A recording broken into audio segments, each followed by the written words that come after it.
Xi Jinping must be barely able to believe his luck. Last month he proclaimed the start of a new era of Chinese power, and had his political thought enshrined in the Communist Party's constitution.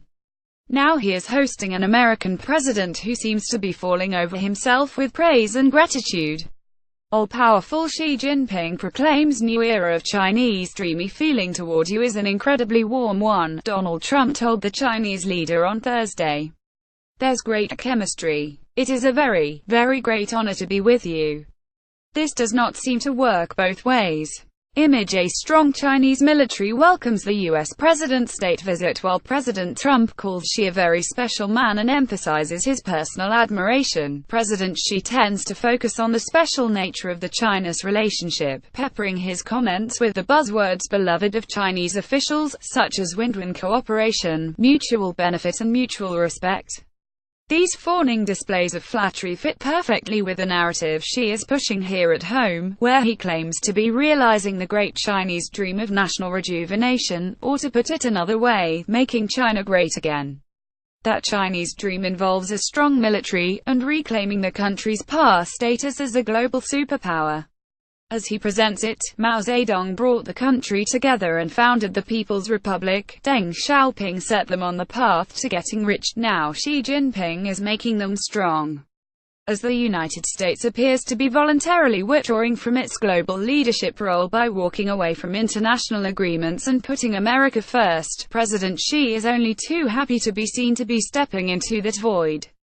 Video: Dalai Lama takes Trump to task over climate change and America first. He does this by proclaiming China's leading role in the fight against climate change and investing hundreds of billions of dollars across Asia and beyond, through his new Silk Road initiative. What better way to illustrate China's rise under Xi than the so-called leader of the free world arriving in Beijing to pay his respects to the man he recently called the King of China. Gone are the days when China was treated as the sick man of Asia.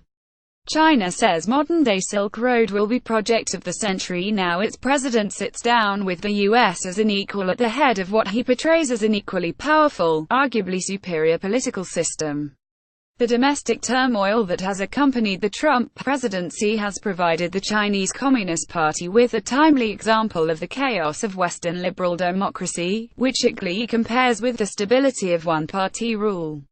Perhaps we should also mention the other great thing for Xi Jinping about Donald Trump, which is what he is not talking about.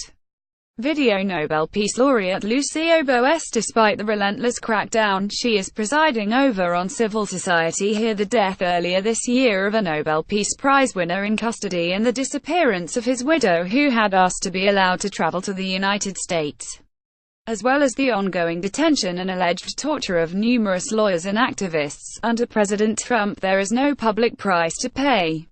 Where is free widow of Chinese Nobel winner?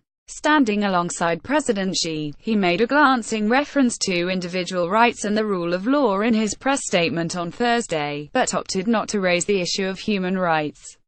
We're told they had a frank exchange about it away from the cameras instead. As for that press statement, it was conducted without questions from the press. We were invited to be there, to record the two men reading their prepared remarks, as Donald Trump became the first U.S. president in a quarter of a century not to take questions during a first state visit to China. The White House press secretary said this was at the insistence of the Chinese side.